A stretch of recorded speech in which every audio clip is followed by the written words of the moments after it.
facemos música celta.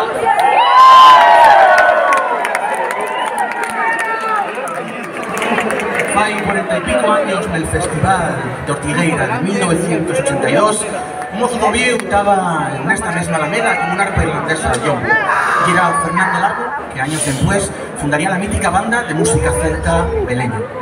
Pues Fernando foi o compositor de la tema que acabamos de tocar agora mesmo, en homenaxe a la impronta que deixou en xente e de xuro en xente como vos.